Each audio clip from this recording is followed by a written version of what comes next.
Are we live? I think we are. J0387 in the house already. Say, hey, SloMo, what's happening, bro? Hope your day is good. What's good? Yeah, man. Look, I'm trying to make it through, man. It's been an interesting Monday so far. That's the best I can say. It's been an interesting Monday. But yeah, man. Look, first time doing lunchtime with SloMo this year. Apologize for not doing any content on the channel over the past 2 weeks. It's been kind of rough. It's been kind of rough with just a couple things that popped up that have been personal, but it's all good. We're here, and that's all that matters, right? But today, definitely, I'm definitely going to be getting into a couple things. What's up, Alpha Will? Some things that there really hasn't been much to speak about in the community this year. I mean, it's like it's kind of, just started, and it's not. There ain't really much going on. There's a lot of dev studios and publishers that are still kind of on break, so they're not really working on things. They're not trying to market anything. Games media doesn't have any fuel really to do much beyond what we already know and that we were already knowing going into 2023. But there has been some rumors that were going around. And so look, CES is also this week. So I want to very briefly touch on what NVIDIA is doing on the PC market.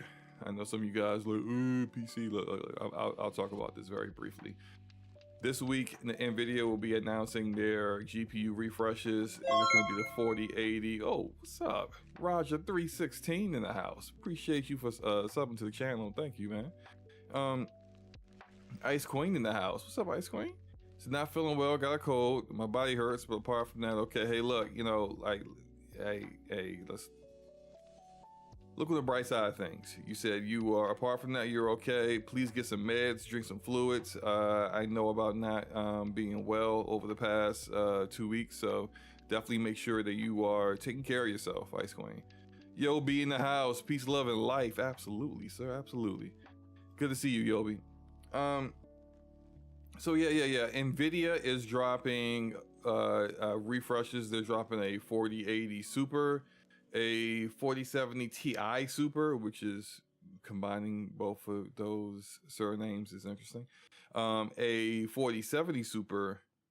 I think those three are the only ones in there. They're taking out the regular 4080, and the 4070 Ti will no longer be sold. So if you see those on the market, which you probably won't because a lot of people jumped on those during holiday pricing and they couldn't wait for whatever reason, then they'll likely be severely discounted considering, well, we don't know benchmarks yet, but the 4080 Super being $200 cheaper than the 4080 kind of makes me think it may not be that big of a leap, or even a leap at all, over what the 4080 was. So we'll have to see how that goes, but your boy might pick up one. Well, yeah, I might do an upgrade. We'll see what happens, but that's the PC part of things. Let's move on. We'll move on, right?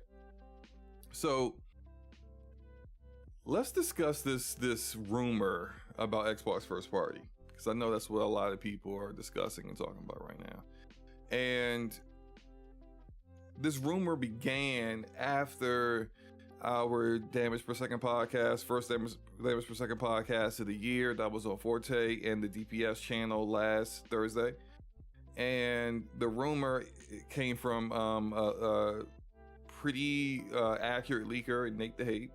Nate the Hate said that there is a Xbox first party game that was exclusive to console, exclusive to the Xbox, that was in the game of the year conversation the year it came out, that will be coming to other platforms. And that when it comes to other platforms, it says you are super low.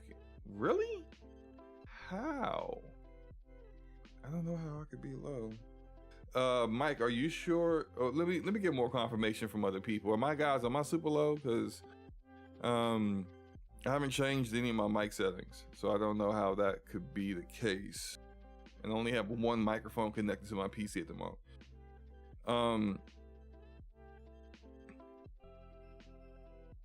Big Mike says, I got you at max. Jay said, sounds good. Mike, I suggest you said, it's on that guy's end. Volume is good. Thank you. Big Mike, you gotta fix your mic, bro. You gotta fix your headset, man. So anyway, look. So Nate the Hate said what he said. And immediately, like, he did not give the name of the game, but immediately people started going into, you know, guessing. And you know how communities can be. And they immediately started saying, "Oh my God, it's this game, it's that game, it's Halo, it's Gears, it's Forza, it's," and then we go to Reset Era where someone says, "You know, I'm willing to bet it's Hi-Fi Rush," and some other guy who has accurately, only from what I know, only accurately foretold of one thing, which was that Persona games were going to Game Pass, or yeah, that was it. That if you were willing to bet it was Hi-Fi Rush, you would win, which got people's ears ablazing. Yobi says, "Do you see the car I tagged you in? Got my eyes on that as well." Yeah, man, I saw that. Like, if you can find that for a good price, definitely go for it, Yobi. And so let's operate under the let's before we operate under the assumption that this game is Hi-Fi Rush, that Hi-Fi Rush is going to the Nintendo Switch. Before we even tackle that, let's talk about why this rumor is even getting any credibility, any consideration whatsoever. It's not strictly because Nate the Hate has a good track record, because he didn't say Hi-Fi Rush. And it's not that the person that said Hi-Fi Rush also has a semi-good track record. It's none of those things. What it is, the issue is Xbox their messaging has always been inconsistent and has always been problematic for them and their brand. I've seen people say, "Oh, well, look, you know, they told you guys this was the case when they said on a case-by-case basis." What's up, Cassie? What's up? And it's like, okay, in the same live stream, they said that whether their games remain on their platform or not, or in their ecosystem or not, is on a case-by-case basis. In that same live stream, they said that these games will only be where Game Pass lives. Does Game Pass live on the Nintendo Switch? No, it does not. So what are you saying? So how does that work? Like, we have to be consistent in understanding their inconsistency, that they don't know how to stay on message. You have Tim Stewart, your CFO, saying things, and then 2 days later you got Phil Spencer saying, well, that's not exactly really what it's like. So why do you have people speaking publicly on your platform, about your content, and they're saying things that aren't 100% accurate?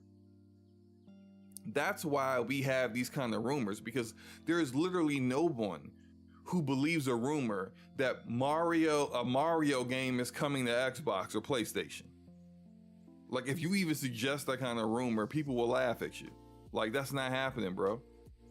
We don't have people saying, hey, you know, God of War 2018 is going to come to the Nintendo Switch. Huh? What? Ghost of Tsushima is coming to Xbox. What? No, it's not. Why? Because the platforms in question, Nintendo and Sony, are consistent in what they are and are not going to put their games.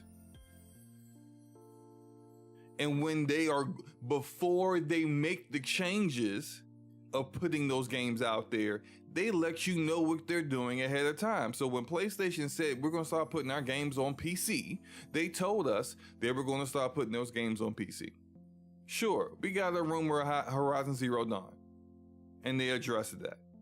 But when they said, before people started thinking, oh wow, all their games are going, they said the full slate was coming. So you look at that, and you look at how there's a consistency there, and then you look at Xbox where there is no consistency. There is no consistency in what they say they're going to do, and that's why this rumor is even relevant in the first place. It's relevant because they make changes. I mean, look, it is. I don't necessarily think that Phil Spencer is a liar. What I think is that Phil Spencer tells us what they're doing. He does too many interviews that as is, but he tells us what he's doing, what they're doing in that moment, and then things change. And then now they're doing something different that contradicts what he said before. And so when people line up what he's been saying over the years, they're just like, yo, you said you guys were doing VR. Now you're saying your platform don't need VR. What's good? It just happens like that. Now let's get into the whole Hi-Fi Rush thing. Let's say that's true. Another issue I have before I get into that, another issue I have is that the fact that, like, you know, tweets are free. And you know how much a tweet costs you to just go out and say, yeah, we ain't doing that? It costs you nothing. It costs you absolutely nothing to go on Twitter and say, no, that's not the case. No Hi-Fi Rushes are going anywhere else. No, we're not putting it on the Switch. It's been 3 days since this rumor has blown up. And in 3 days, they have yet to say anything to shut this whole thing down. I have seen smaller games with one community manager be more agile in getting this kind of erroneous information, if it is erroneous, shut down than Microsoft does with a bunch of executives and the same access to the same tools, which is social media. We have seen developers on small games. We've seen Larian Studios come out and correct wrong narratives. It costs you nothing to correct erroneous information, but it will cost you significantly if you don't. And so here we are on Monday. This has been going around since Friday, and I've seen multiple executives for Xbox tweet all day and all night, and yet not one of them has corrected this. This is a part of the messaging issue. Anyway, anywho, what's up? Cat Daddy Lurk in the house. What's up, man? Spider 13, what's going on, bro? Liobi says the price in our article is only $329. I would jump on that. If you're fine with the performance of it, I would definitely go look at benchmark testing of that card on YouTube. Make sure that it's being tested against other cards of the same class, and that they are testing against games that are actually worth testing, like games that push the hardware. Yeah, definitely. If that's the kind of performance that you're looking for, jump on that, Yobi. Absolutely. Back to Hi-Fi Rush, right? So let's say Hi-Fi Rush is going to the Nintendo Switch. What the hell for? What does this accomplish? What does Hi-Fi Rush okay, so you might get more money, more revenue generated, more sales. What are you losing in order to do that? You're losing a uniqueness to your platform that you no longer have. You're also losing the goodwill of the people who are a part of your hardcore community, because you told them that these games will only exist where Game Pass is, and Game Pass is not on the Nintendo Switch. Nintendo has zero actual need to put Game Pass on their platform. So to get a percentage of Game Pass subscriptions on games that aren't on their platform, and you're just potentially taking players away from playing games that are more profitable for them. Think about that. Would Nintendo want, let's say, even if they put Game Pass on the Switch, right? Would Nintendo want Game Pass on their platform? where they may get, say, a 30% cut of what a Nintendo Switch user's Game Pass subscription is. So that's like $10-15. Or that's one charge per month. Or potentially have that customer no longer playing other games that are just as popular on their platform as they are on the Xbox and PlayStation platforms. We're talking Fortnite. We're talking games that generate a lot of revenue, where a player is now potentially spending more of their time in Game Pass and playing Game Pass games for that 30% of that $10 that you got from them, instead of spending money in V-Bucks on skins in Fortnite, which with just one skin by itself would be more than what that Game Pass subscription is. There's no purpose in doing that. There's no purpose for Nintendo to be even engaging in that. That's not enough of an incentive for them. But let's say you just put Hi-Fi Rush on there, and you it's not in Game Pass.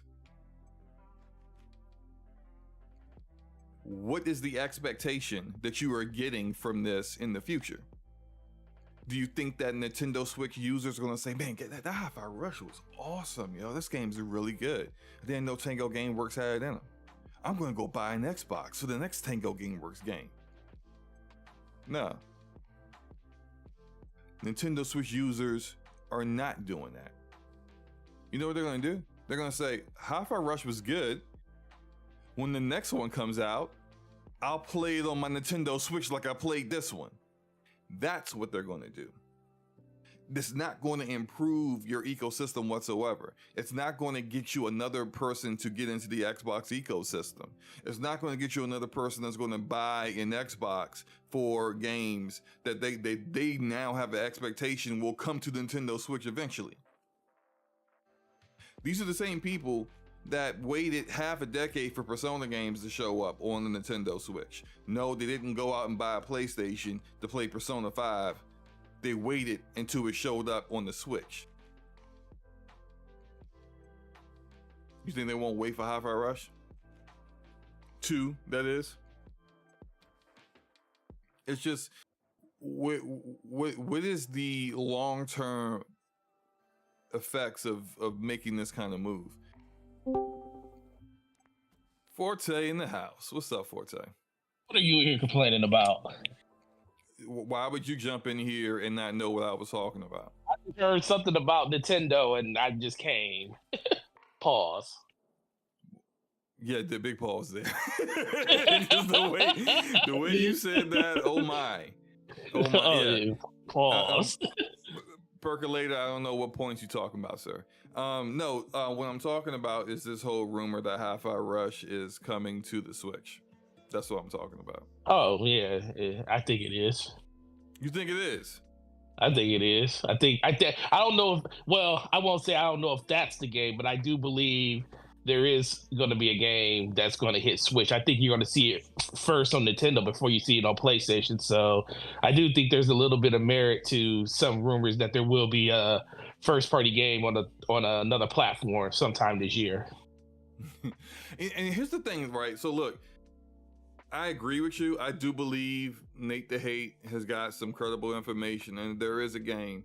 When he said it was exclusive, though, that kind of like initially my first thought was, this might be like that Fallout 4 remaster, update that, like that game came out on PlayStation, so might as well update it on the PlayStation as well. But then when he said it was an exclusive that was in the Game of the Year conversation, then I started to think about stuff like the co-founder of Moon Studios, that what's his name, Tom Mahler, whatever that douchebag's name is. He's a douchebag. Mm-hmm. And he's been pretty vocal about his desire to have Ori on PlayStation. That might be what this is. I'm about to say, because that's already on Switch.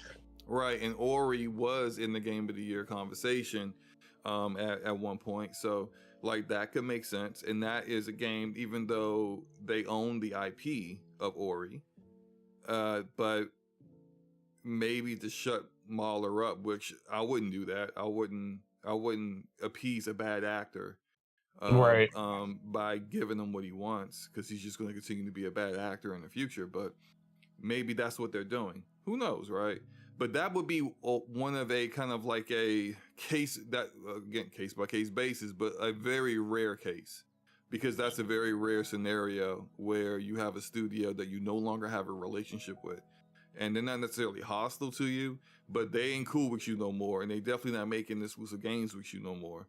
And now they kind of want the work that they did on platforms where they're now putting their games on. Forgot the name. What's that new game that's coming out? I can't remember the name of the game, but it's multi-platform. Yeah. Right. Yeah. And so I think that if that's the case, that's a lot better than what this is. Now, that still doesn't excuse them for not being able to address this, because even if it's like, hey, by legalese, they can't explicitly say things in detail, you can at least dispel the falsehoods. Hey, it's not Hi-Fi Rush. Hi-Fi Rush is not coming to the Nintendo Switch. Just say it.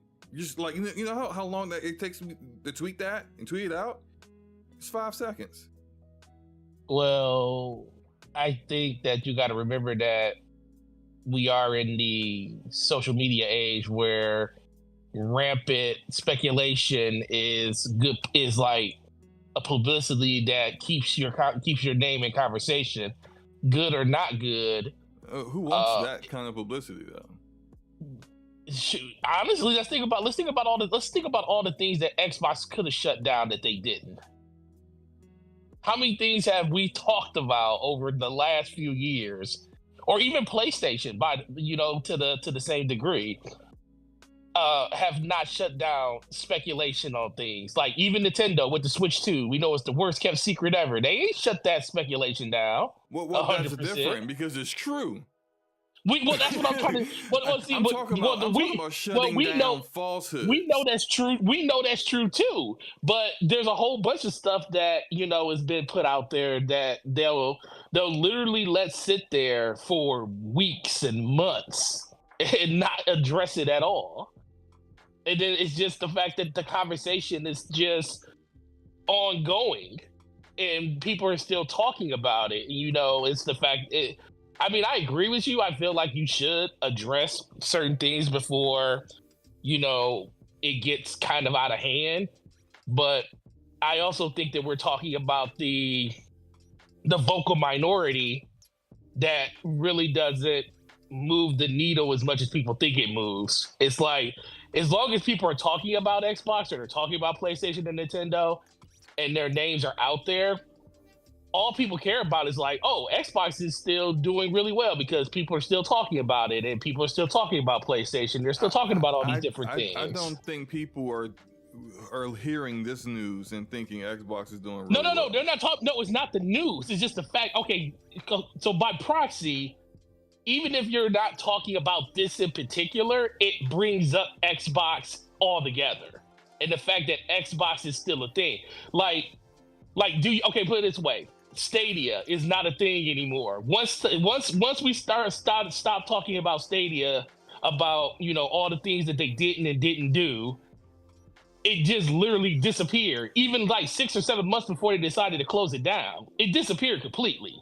Like it was like the same thing happened with because Mooch and everybody was talking about, oh, I got the Founders Pack and everything, and I got the controller, and people were talking about it like crazy, even like up to a year after it came out. But then once the conversation stopped and they didn't have anything else of note to like keep the conversation going, good or bad, it stopped. Everybody stopped talking about it until when they decided to close everything down. And then everybody started talking about it again. So it's just the simple fact that Xbox has always got something going on. Like you got this whole third-party thing. You got the whole thing with Nate the Hate talking about, Hellblade, with the mock reviews being like a low to mid, 90, internal score on it.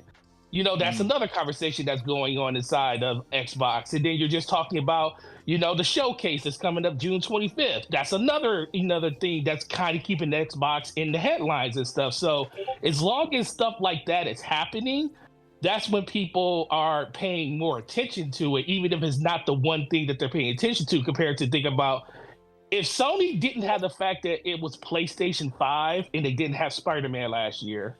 Can you imagine what the conversation around PlayStation would be if it wasn't just the name of PlayStation plus Spider-Man at the end of the year? Because they didn't do anything pretty much all last year. Well, I mean, that conversation is still ongoing regardless of Spider-Man 2. Yeah, exactly. But that's the thing I'm talking about. So the lack of them saying nothing and them being the market leader and the fan base being so thirsty to hear stuff from them keeps the conversation going. And I feel like that is like a benefit to these companies sometimes. And they kind of use that as ammunition to kind of say, yeah, well, guess what? We don't really have to put anything out because it's not like people don't know what's going, like they don't know it's not like they don't know who we are. They may not know what's coming, but that's not stopping people from buying our products. And that's not stopping people from subscribing to Game Pass, or it's not stopping people from, telling people that they want an Xbox or a PlayStation under the tree. It's not stopping people. So why bring notice to it? I mean, well, the numbers speak. Well, the numbers speak. They're down on hardware significantly. But they're down on hardware every year. That's nothing new. It's not, and not dispelling rumors that tell people, hey, you don't need to buy an Xbox if you were considering it because games that you may like are coming to other platforms isn't helping. Well, they're never going to do that. They're never going to do that. They're never, until the moment they do that is the moment that they are basically telling people they are not making hardware anymore. They're never going to speculate and tell you, well, not even speculate because they know the truth. They're never going to tell you that we're not coming out, we're doing this. They want people to still buy the platform as much as people think they don't. They just don't care as much about people buying the platform, but they still want people to be in because guess what? That's how you get the most revenue out of people when they're actually inside of your platform. But people still going to another platform and buying a game over there. Sure, it's not them buying the game directly from you, but they're still buying your game. Like those 10 million people that bought freaking Starfield. Then go third party then. They've been third party. They've been third for a while. That's not what I'm talking. You know exactly what I'm talking about. Full third party. No, you don't own. You're not because they're not going to. Well, okay, so you want them to get rid of the console platform. So you want them to get rid of the console. If all you care about is people buying your games, you don't care where they buy it. That's what third party publishers. Well, they tell you they don't care where you buy it. They've been saying that. Go full third party. Then. They don't have to do that. They have a unique situation where they can still have a platform. They still have a platform. That they aren't really making a concerted reason to own. Does it matter that they make a concerted reason to own as long as it's a way for you to play? No. Because literally that's what everyone who has a platform does. You make incentives to own the platform. The incentive to own a platform okay, so what is the reason to own a console, SloMo? Why do you own a console over a PC? Well, you own everything, but if you had to pick, why would you buy a console over a PC? Okay, I own a PlayStation 5 because it has games I cannot play on PC. You can play those games on PC, you just gotta wait. I can't play them at launch. But you can wait. Last year I played Final Fantasy 16, and in another month and a half I'll be playing Final Fantasy 7 Rebirth, neither of which I can play on PC right now. Okay. So that's the only thing? I own a PlayStation 5. If that was not the case, I would not own a PlayStation. So so you're disregarding the people that just vehemently you asked me a specific question. I gave you a specific answer. No, I asked you a specific question that was pertaining to you. Now, yes. would you say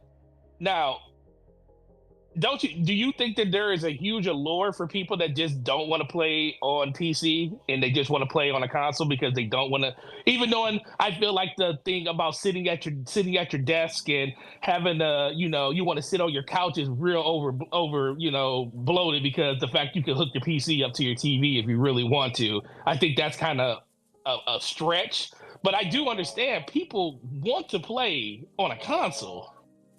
And they are giving people the ability to do that, and that is a benefit. I've had an epiphany over the past month. Let me tell you what this epiphany was. Oh yeah, please tell me. I need to know. I love your epiphanies. I used to believe there were people who just like they would never go to PC because they're console people and they just don't want to deal with the headache of PC and right. troubleshoot this and blah blah blah blah blah blah. And then I seen some of the and look, I'm not knocking them. I ain't got no problem with it. But I seen some of those same people get a PC and be like, oh, I can't go back to I can't play certain games certain ways no more. I agree. And so what it really is opportunity. And that's it, really. It's about. I don't think it's opportunity. Have you experienced it or have you not? It's going to come a certain period of time where everyone will experience better performance, better visuals, and more freedom and flexibility, and say, you know what? Yeah, I'm no longer good with the console experience. No, that's not everyone. But I think there is far more people who are along those lines than people who aren't. And guess what? The moment that happens is the moment that Xbox sees their numbers drop to non-existence in console sales, and that'll be the moment that you'll get what you're talking about. They will pretty much go full third party. They may still have some type of streaming option that you can, hook up to your TV or something like that, or it'll just be natively inside of whatever TVs they have. But I do think that I agree. We're more closer to Xbox going full third party and not having a console than any other platform. But I still think the benefit. Okay. Put a pin in that thought right there. Yeah. When you just said we are far closer to Xbox becoming a full third party than we ever have. Now, how does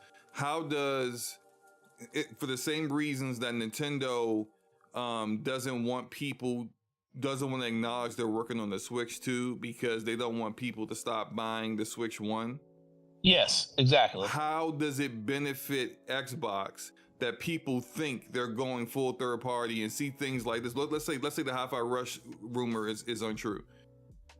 How does that benefit you selling Xboxes where people believe it's true, or you're not dispelling that rumor? The rumor is being counterproductive to your goals at that point. It would be best if you just came out and said that's not true. No, because I feel like in general, if it's a game, okay, so we're going to say Hi-Fi Rush is the game. The way I look at it is, if a person is really looking forward to Hi-Fi Rush and they're on the Nintendo Switch, whenever it finally comes, they'll get to it. If it does come, they'll just wait for it to come. I mean, I don't think at this point, they're not going to go out and buy an Xbox to play it, because at this point, they would have done that already. So they're basically waiting for it to come to the platform that they have. And I think that's no different than, PlayStation finally putting their games on PC. At a certain point, you're going to have a lot of people that want to play those games, but they don't want to buy a PlayStation. So they're going to wait. Now, right now it looks like the wait period is anywhere from a year to 2 years. It looks like it's getting faster and faster. But if you really want to play the game, aka SloMo, you're not going to wait for Final Fantasy Rebirth. You're going to be there day one. So that means you have to have a PlayStation, and you're fine with that. But I am not the consensus. I'm not the majority. No, I believe. And that's the thing. Like most I mentioned people are going to earlier, wait. I think I said this before you jumped on. When it comes to Nintendo gamers, these guys, like Persona 5 was on PlayStation for how long? How many years? Since 2016, right? It was on there a while before it finally hit Switch. Right, and they, instead of getting a PlayStation to play that game, a lot of Nintendo fans just waited. They just waited until it showed up on their preferred platform. There are a lot of PC gamers who won't buy a PlayStation, but instead will wait until that whole slate of PlayStation games shows up on the PC platform. There are PC gamers who make memes out of how they refuse to buy games on PC simply because they aren't on Steam. Yeah, if very much has a timed exclusivity to Epic Game Store, as far as they're concerned, oh man, that game got delayed a year. So there are people who would do those things, but what you have to understand when it comes to dispelling narratives and making sure you're getting as many sales as you possibly can is that you need to be dispelling falsehoods whenever they are around, because it hurts those kind of demographics that may or may not choose to get a game depending on when it is coming out or which platform is going to come out on first. So Chippy Games says PC is a plug and play. No matter how easy it is to install drivers, it being an open platform gives more ways for something to go wrong. Jeff, I have no problem playing any game on PC. Any modern game, I have zero problem playing on PC. And I have more freedom to play older games without having to go through a bunch of, hoops or whatever. It's easier to play older games on PC than it is on consoles, where you have to rely on them actually putting in the effort to do backwards compatibility. Also, consoles are not as super plug and play as they used to be. Case in point, Baldur's Gate 3 with the save issue on Xbox. Case in point, Returnal with the crashing issues when they first came out and the issues where people were losing their game saves. Every game launches with issues. Another case in point, Cyberpunk 2077 on last gen consoles being a broken, unplayable mess. There is no such thing as on consoles where it's always super easy and it always works. That's just not true. People, when Control came out on PlayStation, people were getting refunds because the game was crashing PlayStations. Like, we ignore the stuff that doesn't work with narratives because that's a minority case. But how many minority cases happen before it's the truth? Before it just becomes the way things are. Things aren't always plug and play, period. And when people get a big deal, make a big deal about having to pull out a screwdriver to put on the base of their PlayStation, to stand it up or to not stand it up, like I'm just not shocked that they act like the small issues that may happen on PC are like the worst thing ever. Like, no one's asking you to build like the GPU yourself. You're just putting parts together to build your PC. It's not rocket science, bro. Right. Anyway, back to what we're talking about. All I'm saying here is that when it comes to their platform, they should be a far more agile in getting rumors that are not true killed before they become a massive issue. You never know what people hear. And matter of fact, here's a great example of it. You know how like in the media, we'll hear about you'll hear about a rumor that say like an actor or actress is being accused of domestic assault, domestic violence. Someone was cheating in sports, stuff like that, right? And then it'll come out later that it was corrected that wasn't true, that didn't happen. But like, how many people see the initial article, the initial story, and don't catch the correction? A lot of people don't catch the correction. We look at like, I don't mean to get political, but you look at like elections and stuff like that. Like, this year is an election year for us in the United States. We're going to see the misinformation machine ramped up to high gear. And the reason why it works the way it works is because people see the misinformation and they rarely see the connection, the correction. The reason why they have political debates and then why, even though they know there's going to be an accounting for everything they say in that political debate, where they're going out and they're like, oh, in this year we did XYZ and I voted for this and I voted for that and blah, blah, blah, blah, blah. And then later on, there's like fact checkers that later on say he lied about this, he lied about that. That wasn't exactly 100% true. How many people watched the debate versus how many people read the article that did the fact checking? That's why they continue to lie to you. because they know that the majority of people are only going to see the first one. And so when you have that be the case, the longer you let that stuff fester, the worse off it's going to be for your platform. And they have Xbox has a massive messaging issue. You know, like Hogwarts Legacy came out last year, and a significant number of people thought just because of the marketing, it was only on PlayStation. That game was on Xbox too. And people bought PlayStations for that game. Messaging. How many people will believe what they see initially versus how many people will believe the correction?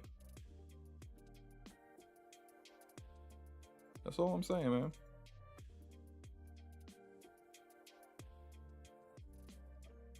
Anywho, I think Forte may have muted himself because he's at work. Clearly, if you couldn't hear all the additional sounds in the background, he was at work, which is just fine. But always appreciate Forte jumping on his lunchtime, you know, with us as well. I had so Erodimus and Big Mike said I was too low. I turned myself up a little bit on my mic. Do I sound good now? Because I want to make sure that like you guys are hearing me and that I'm not too low. More people said I was fine before, so I just kind of want to make sure. Guardian says I agree with Forte, but it shouldn't be Xbox. Xbox needs more for Game Pass and its longevity to its ecosystem. I mean, that's true, and I do think when you got that's 30, what I really think. Yeah, when you've got 30 plus studios, like you're going to have content. You know, it just right. It's just a matter of time before that content starts to roll out. But they're going to, on a first party perspective, they're going to have more content they're going to be able to deliver than Nintendo and PlayStation. And so that's a massive opportunity at that point to really steal some mind share, steal some you know, players from those platforms. But you know, I gotta say this because it's like people tend to ignore things that they don't expect any changes from. That's very true. I had a conversation with the homie OBM. You know, one bad mother, one bad insider. Enrique, what's up, Enrique? He ain't broke no news lately. I need him to break some news. He might do that soon. OBM was discussing this. I was discussing this with him, and he said that he felt that in regards to if it's true that they're going to have their games really going, they're going to start taking some of their older exclusive content and putting it on other platforms, that they need to do that because of that the console market is shrinking, it's not growing, it's stagnant, you know, blah blah blah. And I think, and some people might not like this, but I kind of feel like Xbox doesn't have any grounds to make that kind of argument. Now, what, that the console market is shrinking? No, it is shrinking. It is shrinking. It's not growing. It is stagnant. But yeah. Specifically, Xbox doesn't have any grounds to make that argument because you average. Like you top out at like 50 million consoles. I mean, but they're just talking. Hold on. Your competition doubles that. Your competition doubles the install base you have, and they sell more software than you. Now, if you want to say that, well, you're just basing things off of hardware is an outdated philosophy, that's fine. Selling software is not outdated whatsoever. And so not only does your competition have a bigger ecosystem than you, not only do they have more subscribers than you, not only do they have more actual install base and hardware on the market than you do, both of them, they aren't doing what you're doing by putting their games on your platform. So where do you come off with the idea that because the console market is stagnant, this is what I got to do to make money, when somehow your competition is doing more in that space than you are, and they haven't made that decision yet? If anything, if Nintendo goes anywhere, it will probably be to mobile. They'll probably start putting stuff on mobile. If PlayStation, we already know, are putting games on PC because that's a new market where they can make more money, and we've seen it work for them. Microsoft makes a lot of money off of subscriptions and services, but their growth is coming from PC. You're not growing in the console market, and yet you're leaving money on the table there. You haven't maxed out your bandwidth in the console market yet. You're only relevant in English-speaking countries.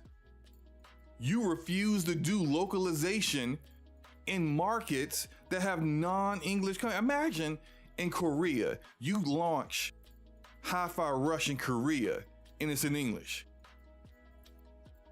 You don't even get the language translation in order to get it in Korean for Korean people. Don't tell me you're putting in the effort, the same effort that your competition, Sony and Nintendo, are, where you don't do the basics. You don't launch in the same amount of countries. You don't put in the same amount of work on your games to make sure those games are games that are desirable for the people who live in those countries. So where do you get off saying, oh, we tapped out the console market? How? Tapped out what? You tapped out the regions that you care about actually promoting and marketing to, but you haven't tapped out the console market yet. I highly disagree with that. And for years, they have been hearing from Korean gamers, from Indian gamers, from gamers in Africa, South America, all over the freaking world where they don't speak English, as well as European countries. You guys, I would like to play this game, but I'm not. You're not doing the things to make it easier for me to get your platform. You're not marketing. You're not getting your games in stores. Why do you think that is? Why do you think that is? Because they don't put the effort. They do not put the effort in those countries. Because they already have given up that they won't get anything significant out of those countries, so they don't try. But you know what? I agree. What do we always say to the dude that's like, he want to holler at that girl, but he's scared. I'm scared. It's not gonna work. Well, you're guaranteed to not get that number when you don't even attempt to holler, right? So the question comes down, because I agree. That's the number one reason, because it don't make dollars. It don't make sense. They don't feel like localization costs a heck of a lot of money, no matter where you do it, and the amount that you're going to get back for doing it is probably going to be minuscule to what they want to do. But the same thing can be said. Why do you think they do it in places like in Japan, where they struggle? They struggle for years. They still struggle there. It's better, but why do you think they do it there? Well, they try a little bit more than other places there, but even there, they don't make sure that they don't make sure that at stores like the equivalent of a Best Buy or GameStop in Japan that they got relevant floor space. They don't try. I've seen videos of Japanese Xbox fans who go through a store and they're freaking Indiana Jones searching for where the Xbox stuff is. It shouldn't be that hard. It shouldn't be, but whose fault is that? You're Microsoft. If you want floor space, you got the pockets to make sure you get floor space. You're Microsoft. If you want to make sure your games are relevant to other markets, and even especially when in markets where you make games that in genres they enjoy, how hard is it to pay some voice actors to do the voice acting over in the language of the country that you're trying to sell the stuff in? Well, okay, so we all know Xbox 360 was their most successful one. Now that number is still a little inflated. That 84 million is inflated due to, all the stuff that was going on with the Red Ring of Death. Who knows how many extra consoles people had to buy just because of that situation. So even if you took 5 or 6 million off that, you're still in the 70s. Mm-hmm. So they did really well that time. But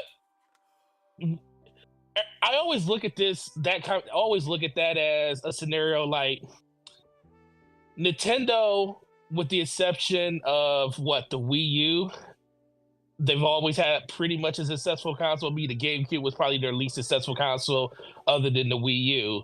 But they pretty much have a successful console. And then they pivoted over to like hybrids with handhelds and stuff like that.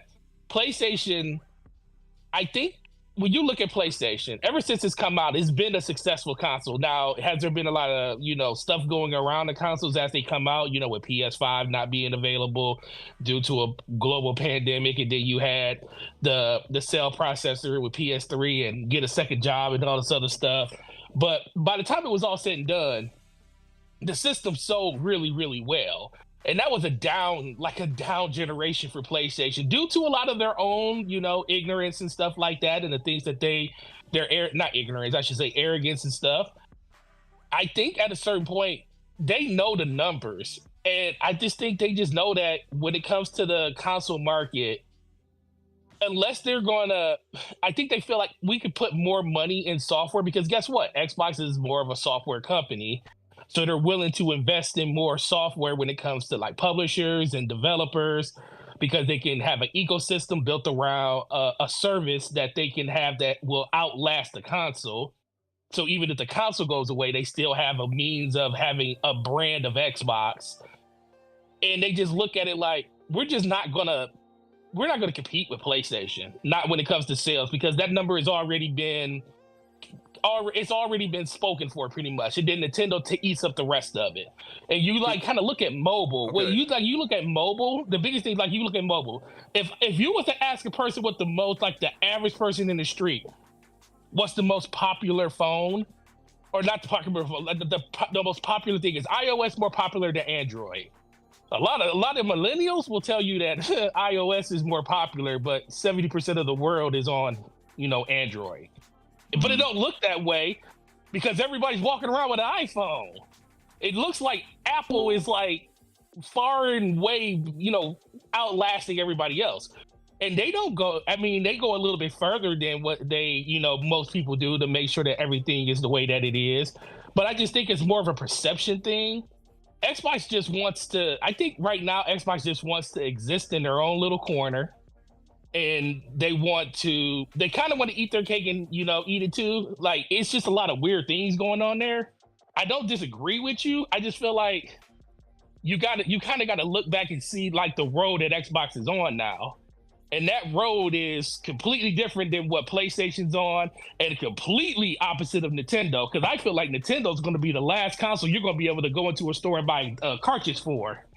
Everybody else is pretty much yo, we believe in our platform, but our platform ain't enough.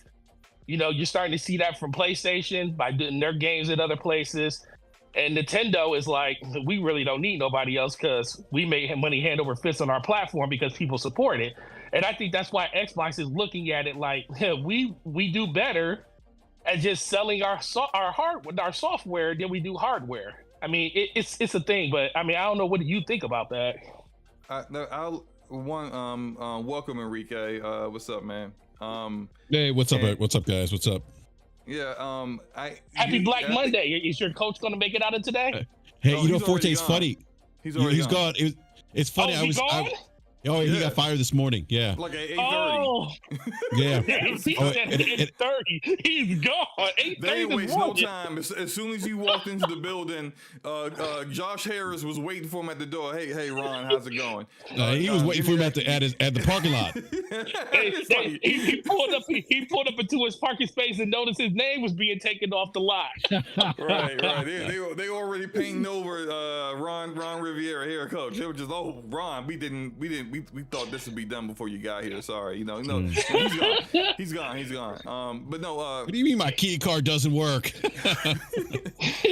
I will. My analogy I'm about to use, I think, kind of fits what both of you guys are saying. I saw what you were saying in the chat, Enrique. I'll say this to address both of them.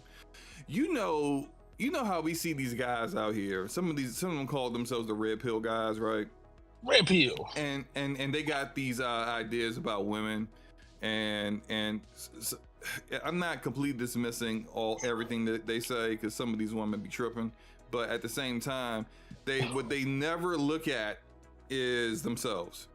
And True. you can't expect a woman to want to be with a man that won't bathe, that won't shave, won't shower, doesn't take care of himself, doesn't look after himself, doesn't have a good job, and doesn't show well. Like why would she want that? Right? Why would a woman want that kind of guy? Like and what do some of these guys do when they can't get a woman that lives in their town?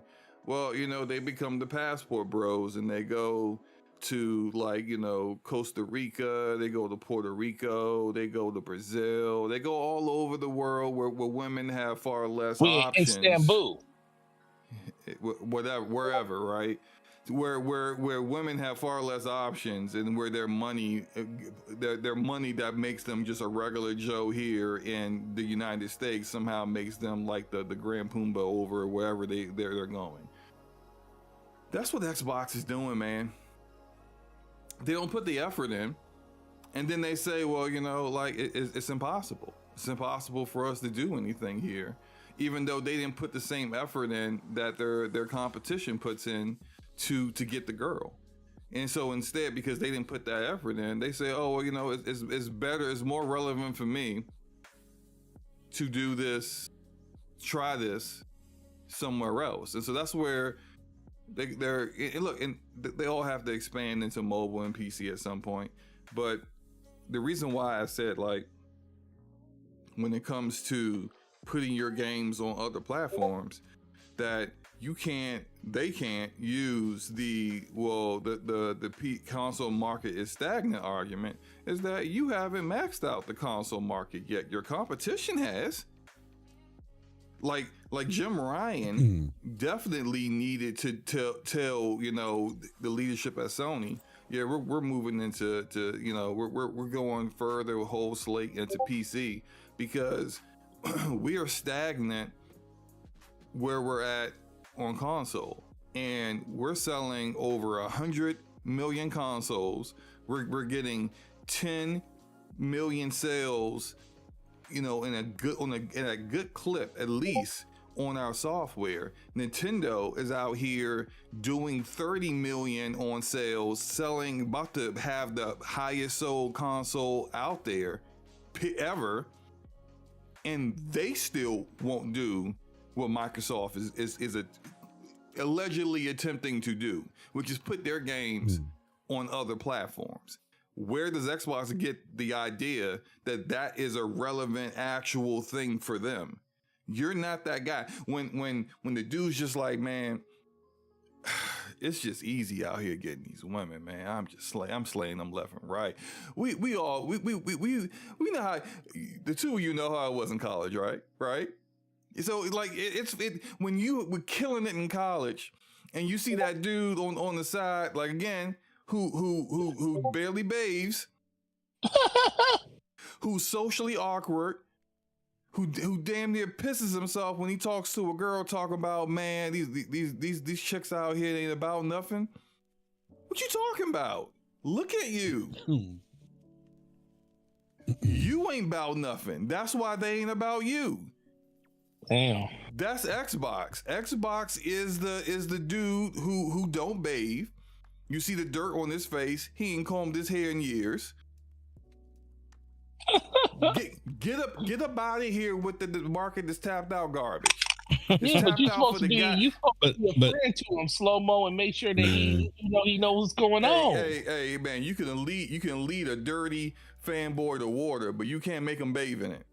Oh man! Oh, come on! Look, I want to say something real quick about the Microsoft. Now, was this something Microsoft said that they have tapped? This is more tapped of not necessarily, but I think this is more of it's an argument that I've seen other people saying about why Xbox would make this kind of decision.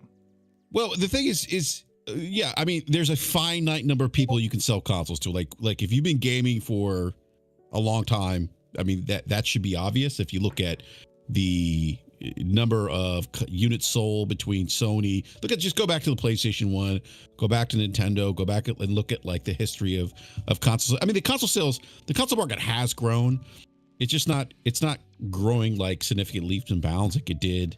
I think like, and I go back 40 years console gaming, back from like the Atari NES days to, I think post PlayStation 1s where I think console gaming really took off. But there's some truth to that. The issue isn't that the market isn't growing. It's just that nobody right now, I should say nobody, but a lot of people, the consumer market is not buying Xboxes.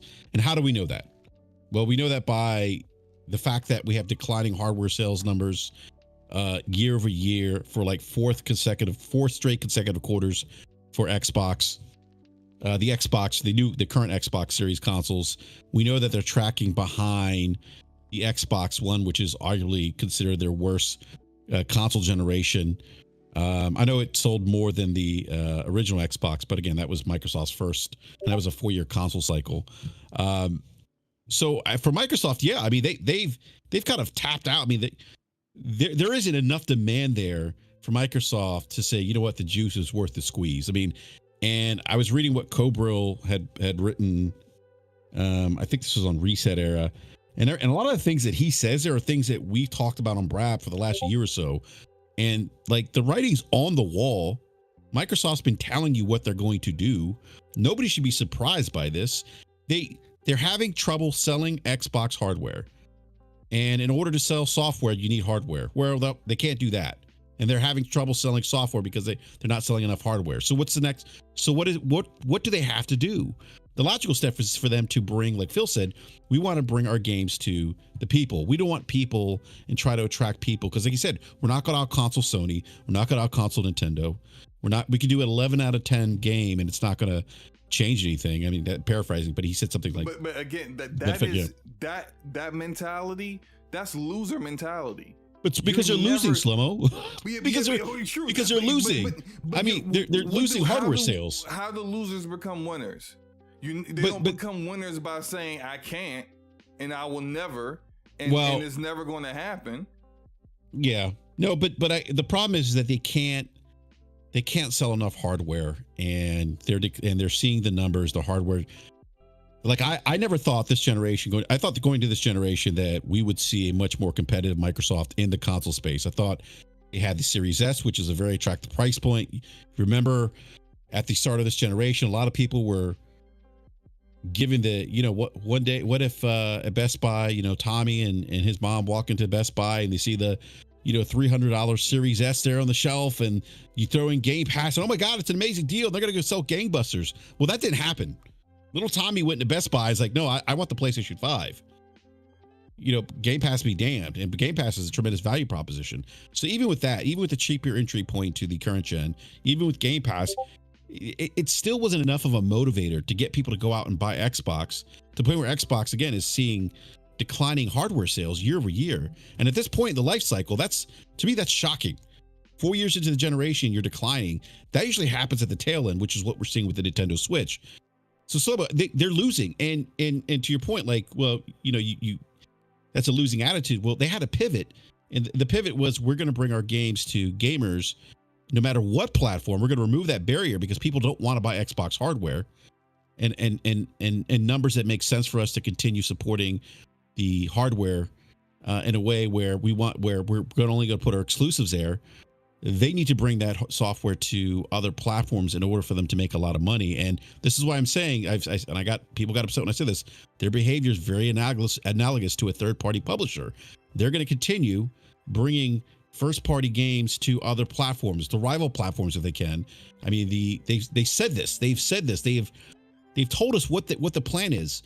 And for whatever reason, people are like, no, that's not it. They even told us with ABK and Bethesda, when they acquired them, exclusives will be determined on a case-by-case basis. Yeah, but then in the same live stream, they also said these games will only be where Game Pass lives. So if they put Hi-Fi Rush or whatever other exclusive game they got on Nintendo Switch and it doesn't have Game Pass, you're contradicting yourself. They are going to do yes, but they are going to do things that are going to make the money. And I think the long game, when you spend $80 billion on a major publisher, you need to recoup that money. Everyone seems to forget that, yeah, they have the cash to do it, but you need to make that cash back. It isn't just an expense that you just write off and that's it. That investment needs to pay back, and there needs to be some kind of ROI. And I think that's why you're going to see them do more. And I think that's why I think it was the CEO of was it CFO or CEO? It was the CFO. CFO was like, look, we want to, we want to bring our games, even to our rival platforms. And I think if they could get Game Pass on those platforms, they'll do it, because they want their ecosystem everywhere. The box now and the box to me now is more of a niche to them, for a niche consumer that wants Xbox hardware. And I say niche because you look at the mass consumer market prefers PlayStation, Nintendo hardware for gaming over Xbox. But I think the play for them, if they're going to generate increased revenue, is to sell software on other platforms. And they're a software company. That's Microsoft's business. That's what they do. And for the first time, and I think in the Xbox existence, the Xbox is actually aligning with Microsoft's overall business model. So no one should be surprised by this. Well, I mean, just like no one should be surprised Ron Rivera got fired today. Well, that's why. Foregone conclusion, right? Right, but that's why I felt the way I felt about it. I kept saying it's like, Xbox lined up with they're lining up with the core competencies of what Microsoft is, a service-based company and based around software. The hardware just happens to be the vehicle that people know from the last 20 years that was the way to get into that ecosystem. Now you're starting to see that switch a little bit. And like what you said earlier, SloMo, less and less people are buying Xboxes. And once we get to a point where where a lot more people find the easeability of getting into a PC or playing the games through a mobile phone or through something that's not an Xbox, once it gets to a point where they don't see the benefit of making a box, then they won't do it anymore. I just don't see that happening for some time. It's going to be a ways until a lot of people get away from that. But that's why I say Xbox is going to be I think Xbox will be the first platform to do it, because they're already heading down that road. They were the first ones to do a lot of things when it comes to a lot of the things that happen inside of gaming that they kind of pioneered or ushered, good or bad. So it's going to happen for them. It just really, truly depends on when Microsoft is really to pull the plug on it. But this is something they've been working on since 2015, ever since the Play Anywhere initiative and getting people groomed to the point of all their games being somewhere other than an Xbox platform. Forte, and look, I'm not disagreeing with you guys. All I'm saying is that this is all, the root of it is all dirty loser mentality. This is what losers do. This is this is the equivalent of going to Costa Rica to find your wife. No shade against anyone from Costa Rica. I'm not doing that. All I'm saying is that y'all know what I mean, man. The guy that be bragging about how he went to Puerto Rico and he laid with all these women. But let me ask you this, SloMo. No, you're right. They robbing him. That's what I'm talking about. But you're right. But they had They had to pivot though. I was saying the loser mentality for me would have been had they kept doing the same thing and expect the same result. Well, that's the definition of insanity. That's the definition of insanity. but they're pivoting to a business model that may be a winner for them. And we know that software is their. I understand that, but all I'm saying is that my issue with them is that they didn't do all they could to make it work. This is why I called them the dirty loser, because they didn't get cleaned up. They didn't take a shower. They didn't get groomed. They didn't get a haircut. They didn't buy some clean clothes and iron it. They didn't do any of that stuff, and still found out they couldn't get a girl that they were looking for. But let me ask you this, though. They continued to be the same dirty loser that they were and just complained about how nobody was buying their platform. Meanwhile, they're not localizing their games for those markets. Meanwhile, they don't pay for the space to be on the stores to get the same level of care for their games inside the stores where people are looking at their games. They're still not marketing in other regions that aren't non-English. They're still not doing the work. They're not understanding what games those markets care for and making sure you had those games for years. They're getting better at that now, but for years they didn't do that stuff. So don't say, oh, well, we had to go here. I will believe you had to go there when you actually did the work that your competition does everywhere before you said you had to go there. But let me ask you this, Dan. You're right about that, because I believe Sony would give PlayStation the opportunity, if this was PlayStation, to fix that. But do you think Xbox had the same luxury from Microsoft when this all happened? You know, you go back to the conversation when, you know, if you go back to hearing what everybody believes, where Sadia talked to Phil, like, why are we in gaming? And that conversation was real about moving on from the Xbox.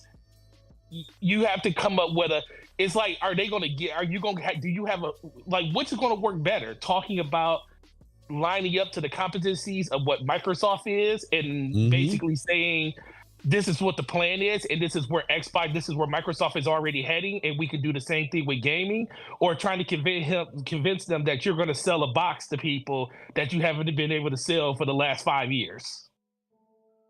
Which one you think is going to go over better? I think you do what Satya wants you to do to keep the lights on. And that's what they did. But you also do what's necessary, because like them putting their games on other platforms wasn't like, I don't think that was the game plan when he and Satya sat down. The game plan was Game Pass, into that Game Pass would draw people to the platform. I mean, we all weren't, you know, none of us were right. We're not all privy to the conversation, but I don't think them like saying, hey, in 2025, you know, we're going to be putting our games on Nintendo Switch and PlayStation. I don't think that was the part of the conversation. No, I agree. Yeah. Now, all that said, like, why did they get to this point where they felt that they needed to start doing things like that? I think it's because they didn't understand the reason why their console wasn't selling. And they still don't understand the reason why their console isn't selling.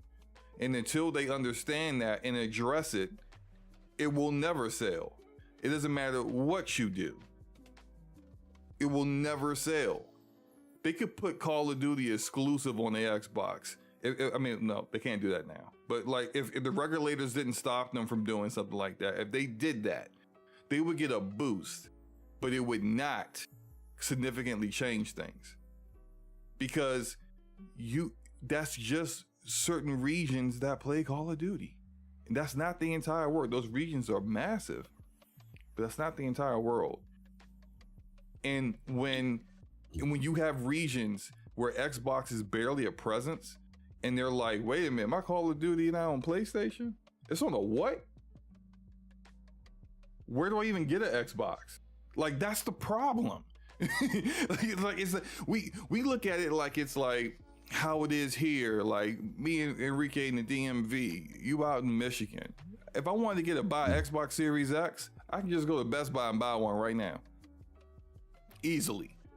I can order it online and then just show up at Best Buy an hour later and it's ready for me. If I wanted. I exclusively buy from Forte, by the way. Just want to throw that out there. Yeah, we know.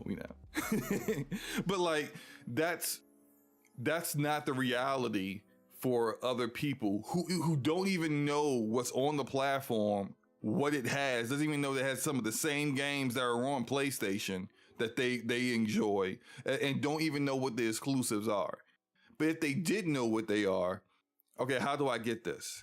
Because when I go into X Japanese store that's the equivalent to Best Buy, I literally have to be Indiana Jones to find where the Xbox aisle is. They even call it an aisle. It may be just a shelf. And it's just like, you're not doing the work. And they never did the work to make sure that they were on even ground to even compete with PlayStation. They tried. They tried during the original Xbox 360 generation. Yes, and then they tried that. Yeah, they did. And then the Xbox One, I mean, they slid back quite a bit, and even like I said earlier, even with the entry, the introduction of a cheap entry point to current gen console gaming and the value proposition of Game Pass, That still hasn't been enough to move the needle in, not just here in North America where they're dominant, not dominant to PlayStation, Nintendo, but just like they have a strong brand presence here. Mm-hmm. Still wasn't enough to move the needle for them in other parts of the world. And so I think that's why they're not doing some of the things that you mentioned, because the juice, it just isn't worth the squeeze for them to do that. And again, like I said, they're in third place. There's less demand for the Xbox hardware this generation than there was last generation. They're losing market share. Like, they have to do something. And that is what they're doing, is selling software again. I know I sound like a broken record, but selling software on other platforms. They're bringing their games, they're bringing their software to other platforms, because that just makes sense for them. They're going to make money that way. They own huge IPs now that they can just put on all these platforms and just reap all the money in. And that is a less riskier.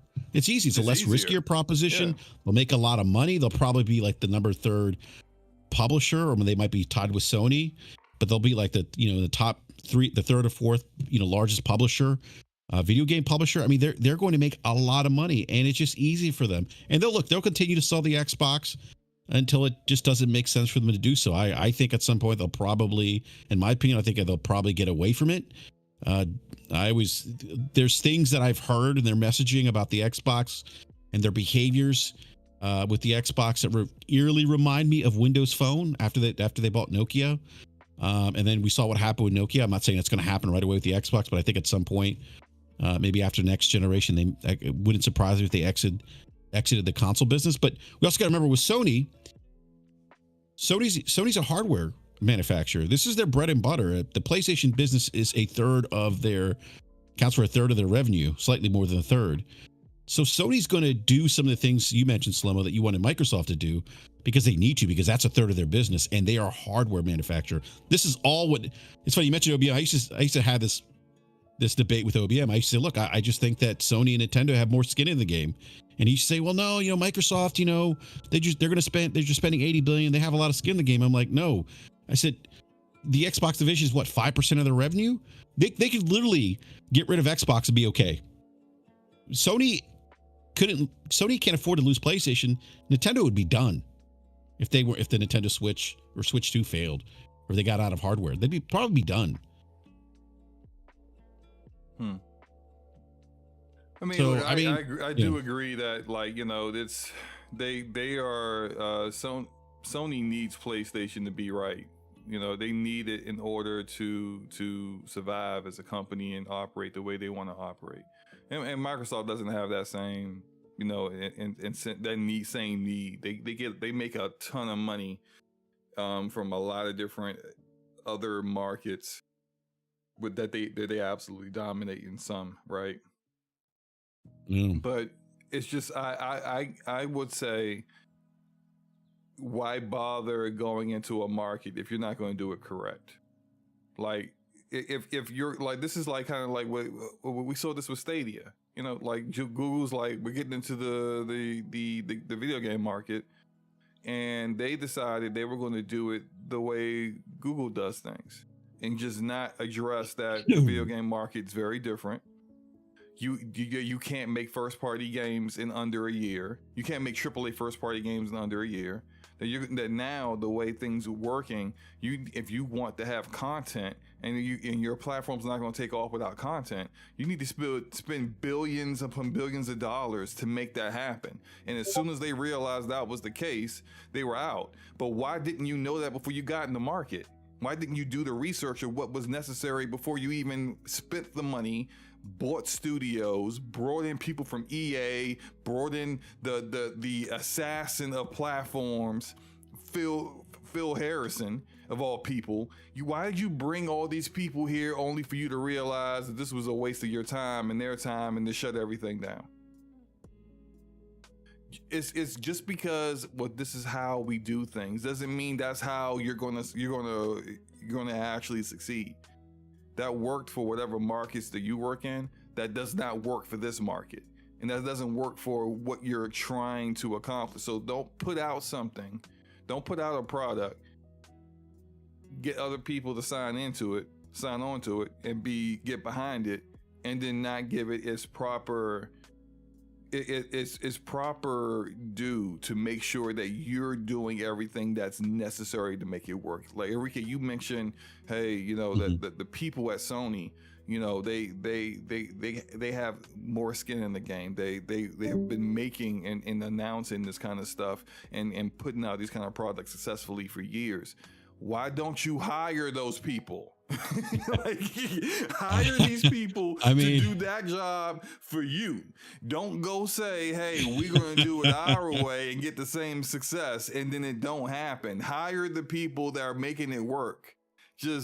I don't know. That's easier said than done. Like, yeah, sure. You know, like maybe you're going to have to, you know, make somebody pretty wealthy or whatever, but like do something beyond the same thing over and over and over and over again. I think we lost Forte, but did we lose Forte?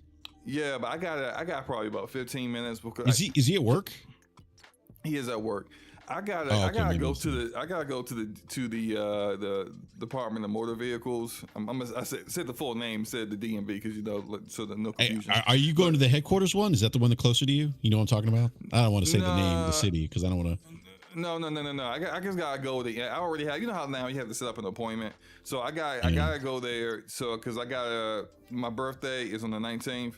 And instead of just getting my license renewed now, I guess it's been long enough time. They needed me to do a vision test, so I should be fine. I don't wear glasses. Because you're old, SloMo. Although, yeah, I am getting old. Now, I don't wear glasses, but interesting enough, I was moving my daughter's Xbox Series S to a different room. She wanted to play in a different room for a day, and I was behind the TV trying to see which port was the 4K 120 port, which is completely unnecessary because it's a Series S, but I just felt like just plugging it in there, and it's like I'm looking back there and it was all blurry, and I was just like, yo, why is it not focused? Why can't I see which one of these is the right port? It's like 4 HDMI ports. Which one is it? And I'm like, I think it's this one, but I can't read nothing that's here. And it was like right in front of me. I'm like, yo, I've never had this problem before. And is my vision going bad? And I remember the last time I did the vision test for my driver's license, and this is no lie, Enrique, I could not read the bottom row at all. Like I couldn't read any of it. It was just smudges. And no lie, I guessed every single letter and got it right. And when the dude was like, wow, that was it perfectly, I was like, stop lying. I was like, wait a minute, seriously, I got it all right? Because I ain't say nothing. After I was like, stop lying. And I was like, yeah, I know. But then in my mind, I was like, how did I do that? Because I just literally just guessed because I couldn't see none of that stuff. So I'm guaranteeing right now, my vision test ain't gonna be as good as the last one because clearly my vision has worsened since then. Not saying I need glasses, like nothing is blurry. Like I'm looking at my screen right now, ain't nothing blurry.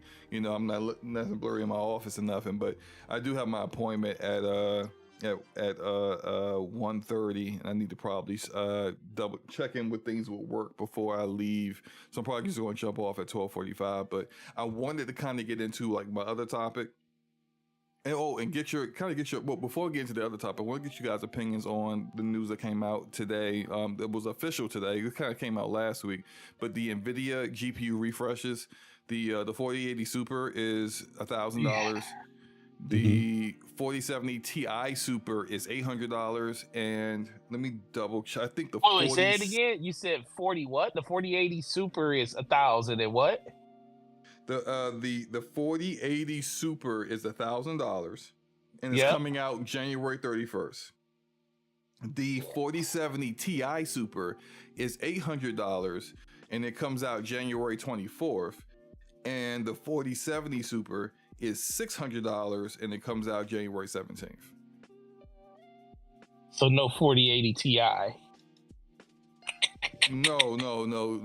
They're just leaving it at the 40. They're just leaving 4080 Super and 4080. Yes, And they're discontinuing the 4080 and they're discontinuing the Oh yeah, okay, that's what they're 4070 doing. Ti. Yeah. Okay, so that's what they're doing. Okay, so yeah, so you're finally going to see a 4080 at $1,000 now. Yes. Which is what I wanted. That's enticing. That's enticing. Yes. Yeah, Yes. that is enticing. That's enticing right there for 4080s. The only ones that have at least 16 gigabytes of VRAM, which is ridiculous, is the 4080 Super and the 4070 Ti Super.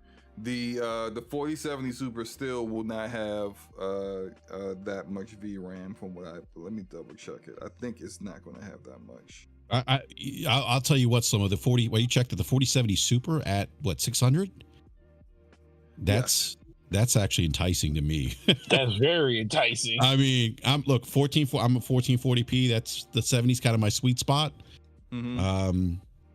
But even that 4080 Super at 1,000 is not bad. I don't. No, it's not. Yeah, I mean, I think, like, yeah. Go ahead.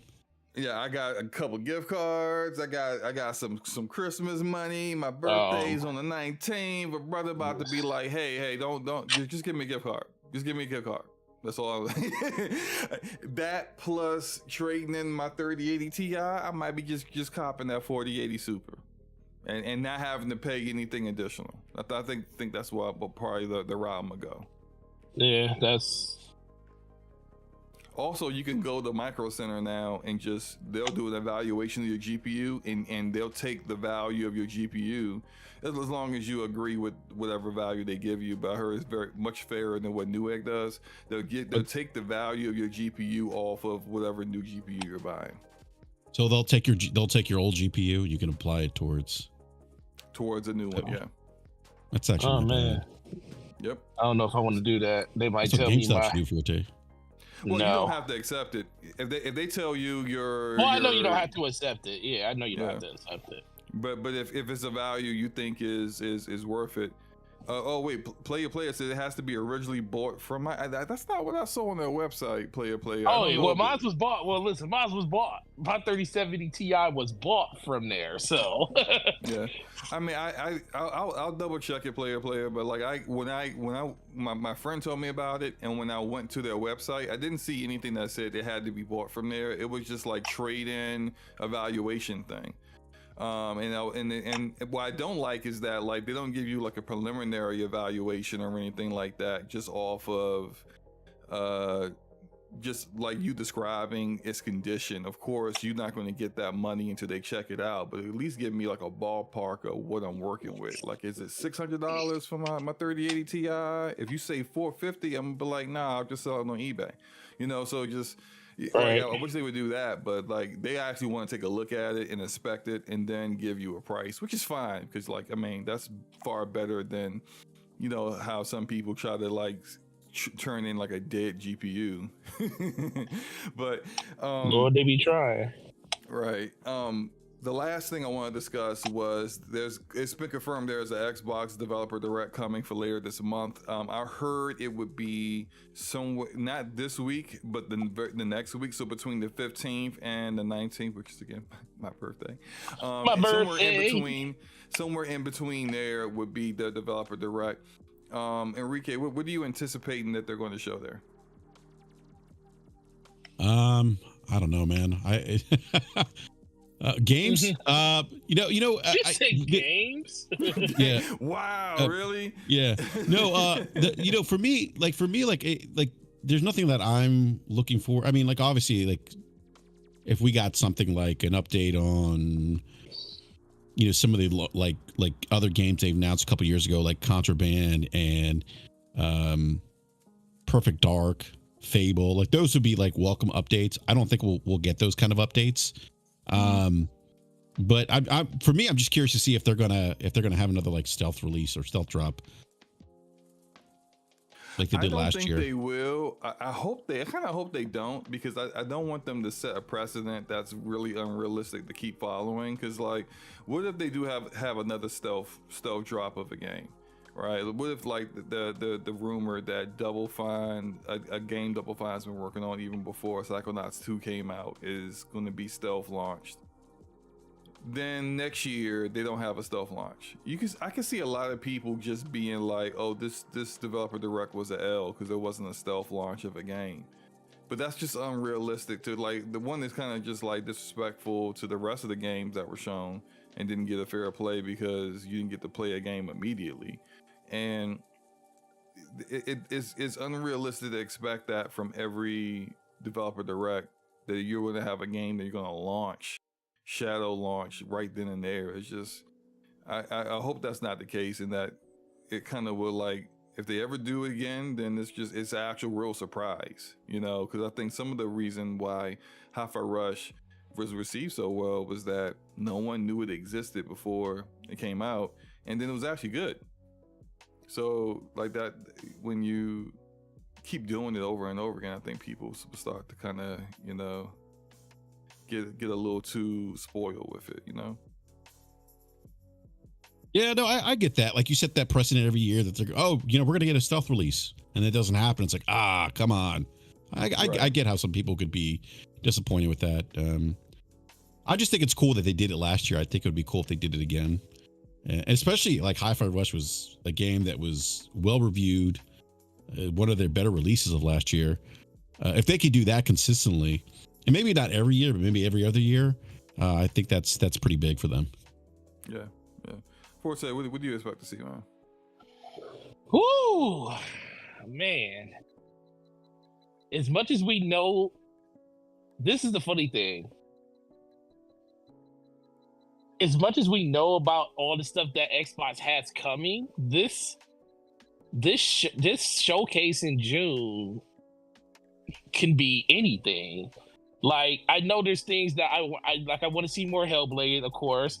But there's other things, like, I want to see, like, okay, so what's going on with all these other games? What's going on with Contraband? What's going on with what's going on with Avowed?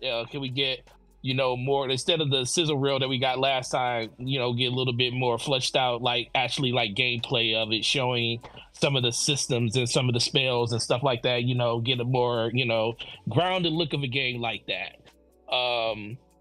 What about, finally, can we finally know what Crystal Dynamic is actually doing with, you know, with Perfect Dark? I mean, there's so many things that they could show off here, but the thing that I think they're going to do is they're going to niche down to whatever game it's going to probably come out, and it's going to be something that they're going to announce the release date that's going to be for early in the year. And the thing is, we just don't know what that game's going to be. Everything just has a 2024 moniker on it, and it could pretty much come out at any time this year. So it really just depends on what games you think is going to be the ones that's going to come out early in the year versus what's going to be the late game. Because I do think Hellblade is going to probably be towards the end of the year. Probably, if not the very end of the year, it's going to be in that third quarter, September time of the year. So there's a lot of stuff that I want to see. It's just really, really hard to like kind of pinpoint, just due to the fact that we don't have any release windows, like when it comes to like months or anything. It's everything's like 2024. But Right. Those are some of the things that I kind of want to see. Hellblade number 1, even though we just saw some gameplay. Number 2, what's going on with Avowed. Number 3, what's going on with Perfect Dark. If I had to say one thing that I think we are more than likely going to see, if there is anything true about this Market Phoenix collection with Gears of War or anything Gears of War related, we'll see it here. Because I think that's the one thing. I think that's the thing that we'll see. That's here. a stealth drop. The Marcus Phoenix collection could be the stealth drop. It could. What if that was a stealth drop? That to me would be like that. That would be great fan service. Yeah, that would be. Man, I've played through, like, I've said this to you guys before about how, like, I love Gears of War, but I'm not in love with the multiplayer. I love the campaign and the story, and it's the reason why I read all the graphic novels that kind of like fleshed out the story and whatnot. I wouldn't mind that at all. Playing through like a more modern version of those games again that, you know, takes advantage of Unreal Engine 5 or whatever, like that would be freaking amazing. I wouldn't mind that. I do think that we may get some release dates on some of the games, but like last year, they're going to focus solely on games that are coming out this year, as they should. And I think we'll get some release dates, but not all the release dates for all of them. I think we might get a release date for Hellblade, but not for Avowed. I feel like Avowed is the game that might get pushed into 2025. You know, like it's like if it comes out this year, great, but it could kind of go either way depending on how they reach their milestones. Whereas Hellblade's a little bit more further along, and I would like to see when it comes to those games, since it's a developer direct, so it should be more of a deep dive into them. I want to see.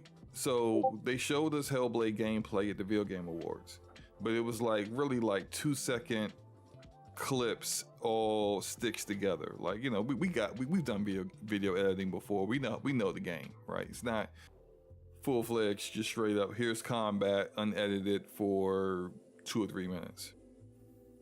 But I would like to see the combat in a little greater degree. We saw that there's an AI character that can fight with Senua. That's cool. We saw that she uses more than one weapon. That's cool. But a lot of the actual animations in the fighting look very similar or almost identical to what Hellblade 1 was. And I didn't really get the feeling that there is additional depth there with the combat. So I would like to see them kind of discuss that in greater detail. Mm-hmm. And I would like to see more from Avowed, just anything. Like the kind of stuff that they were doing for forever for the past 3 years with Hellblade, I wouldn't mind seeing some of that for Avowed. Like, show me somebody being mocapped and the technology that you got at work. Show me how the narrative trees work.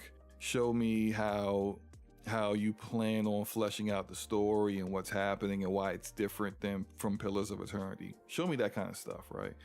I'm down for that, you know. But I think that's because both of them are in different stages of marketing. Well, Hellblade has been marketed since before the Xbox. I mean, as soon as the Xbox Series X was even revealed, and Avowed was first shown at a showcase with a teaser trailer, and then we got nothing for a long period of time. So they got some making up to do. But I would like to see those two things. But better wrap this up. I wanted to play Warframe on PC now that I got my Xbox account on the PC account, but I'm not gonna have time, unfortunately. I need to. So what? Oh, you sneeze? Did you sneeze? No, I was coughing. I'm just watching your gameplay here of Eternite. So. Oh yeah. Are you a little? Do you like it, by the way, or no? I switched to, I beat it. It was pretty good. There's a new game plus, and I'm going to do the new game plus because it's kind of like Persona, where you got to build up these relationship status with the other characters. It's a little creepier though, because it's like your main character and his best friend are like definitely on that Xbox dirty loser energy, right? Oh man, come on. Hey, look, man, it's a thing now, so we just gotta accept it. No, you're gonna get a lot of hate. You're gonna get a lot of hate for saying that. That's fine. I'm used to it. But it's a cool game. I like the combat, and I beat it, and like most games that after I beat, I uninstall. I haven't uninstalled this one. I still have it installed, and like I said, I'm going to run through it again with New Game Plus because the ending was cool, but I kind of feel like if I had greater relationships with all of the characters in the game, I could have kind of finagled a way to get what I wanted without actually having that bittersweet kind of ending. So I'm gonna keep working on it. Keep working on it, baby. Yeah, I thought about trying because it definitely is Persona inspired, I guess. Or this Persona vibes, but I don't know. I'm like 345 hours into Baldur's Gate 3 now, so I don't know. Man, you done lost your life, bro. I did. I'm in my second playthrough, about to beat the game again, and I'm like 300 and I gotta get back to Baldur's Gate, but I got so many like I've been playing through Crisis Core. I'm about a little more than halfway through Crisis Core at this point, and I wanted to play through that before I did my my replay of Final Fantasy VII Remake and Intermission, and I kind of just want to at least time it up to in a way where when it comes to Rebirth coming out, I'm like just kind of finishing them. So, but if I somewhere in there if I can somehow. No, there's no way. I'm just thinking about it. If I can somehow beat these games before Grand Blue Fantasy Relink comes out, that's freaking impossible. There's just no way. But you know I'll get back to Baldur's Gate before the year is out. I'll say that for certain. Oh, before I beat 31 games last year. This will be just 600. making up. No, you want to say something? No, I was gonna say before we get up out of here, wildcard weekend thoughts. What's gonna happen? You know what? This is gonna shock you. Uh-oh. I think the Cowboys are gonna win. I think the Cowboys gonna lose. I think the Cowboys will win.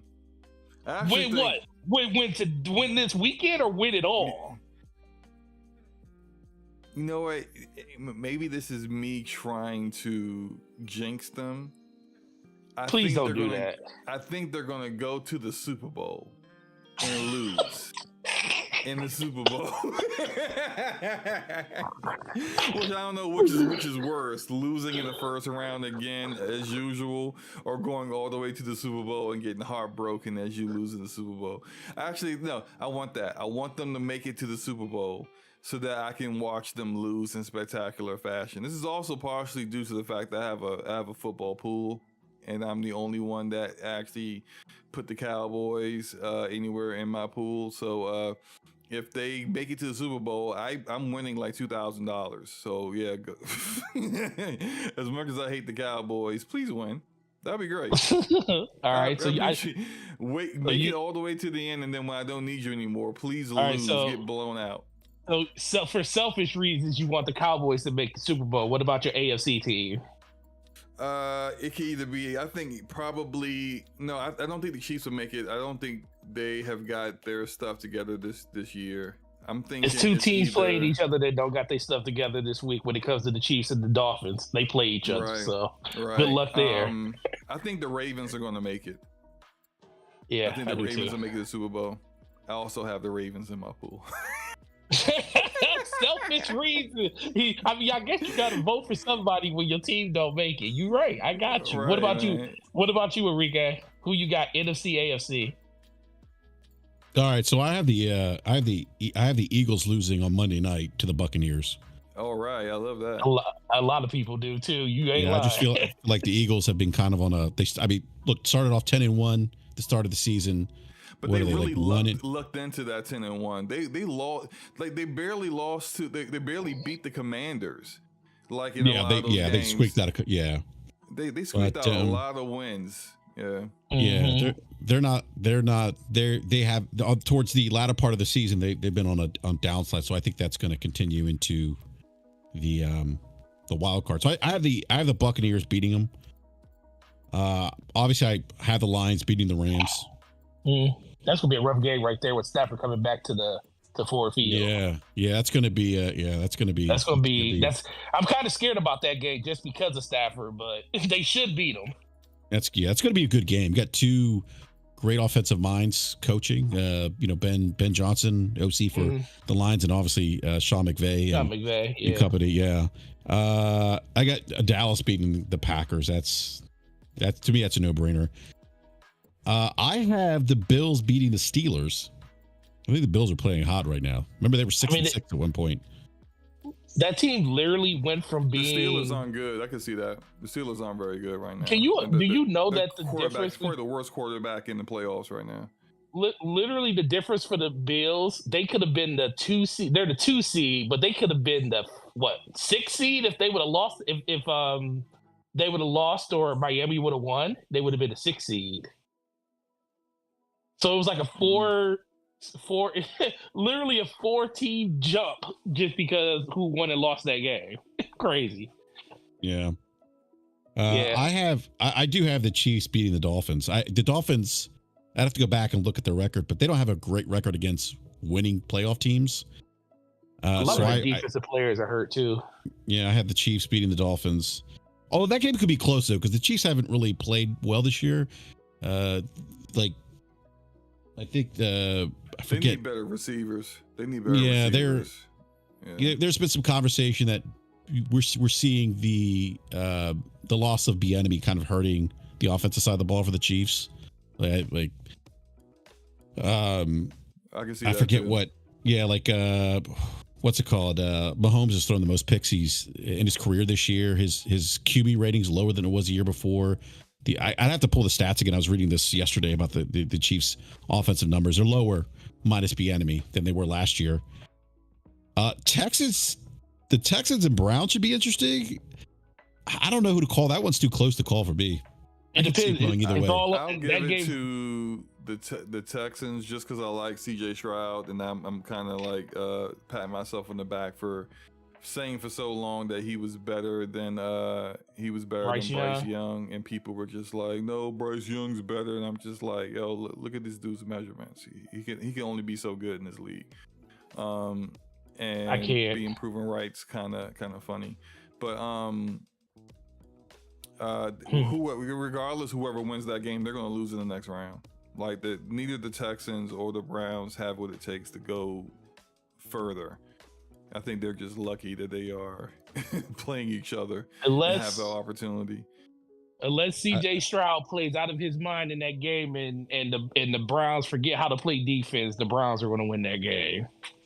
Yeah, Browns defense is really good. And mostly, I'm speaking from my heart. Why they're in this. That's the only reason why they're even in the conversation, honestly. It's because of that defense. Myles Garrett gonna be all over the place. Cool. Well, I've got the Ravens win the Super Bowl, by the way. Over who? 49ers? I got them beating Dallas in the Super Bowl.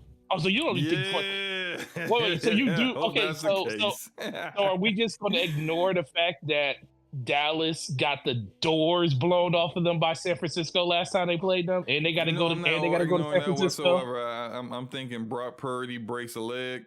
And, why's he got to break a leg, SloMo? Why can't he just have a bad game? I don't make the rules. He breaks a leg.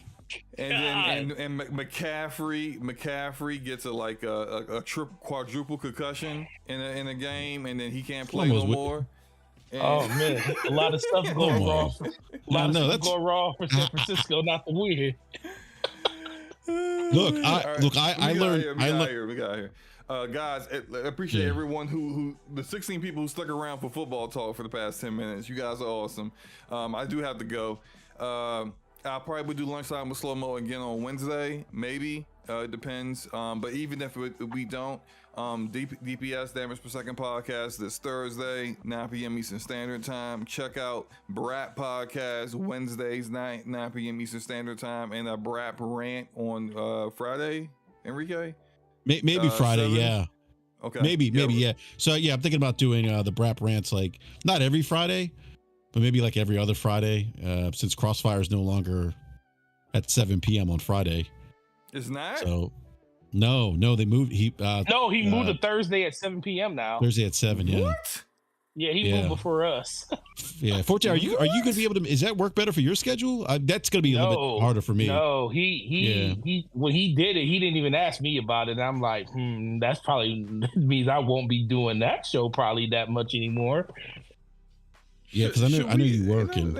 Should I put a poll up? Should we move DPS to the Friday nights? To Friday night now? Friday 9 p.m. or 7 p.m. or 9 p.m. I mean, there's nothing going on now on Fridays if you wanted to move it. Put a poll up. See what's up. Yeah, put a poll up and see. I'm about to be late for this daggone. Yeah, you better go, SloMo.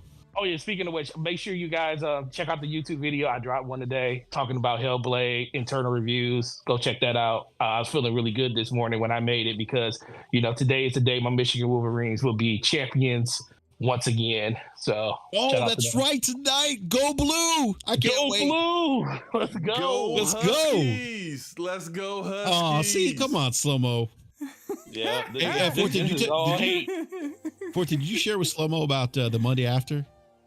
Yeah, SloMo knows about it. He knows about the Monday after. We got to do that. Seriously, we need to do that. We got to get Yeah, B money too. We got to get B. I got to talk. You talking about the movie we were talking about doing the football. Yeah, football. Yeah. We gotta do that. We gotta do that. It is okay. What is it? 60% say no. Okay, I guess not then.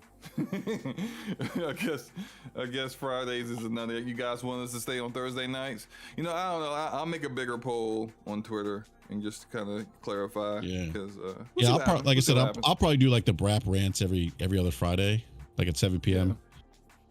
But I thought about moving Brap to Friday, but that's tough to commit every Friday now that my Friday time is opened up now, you know?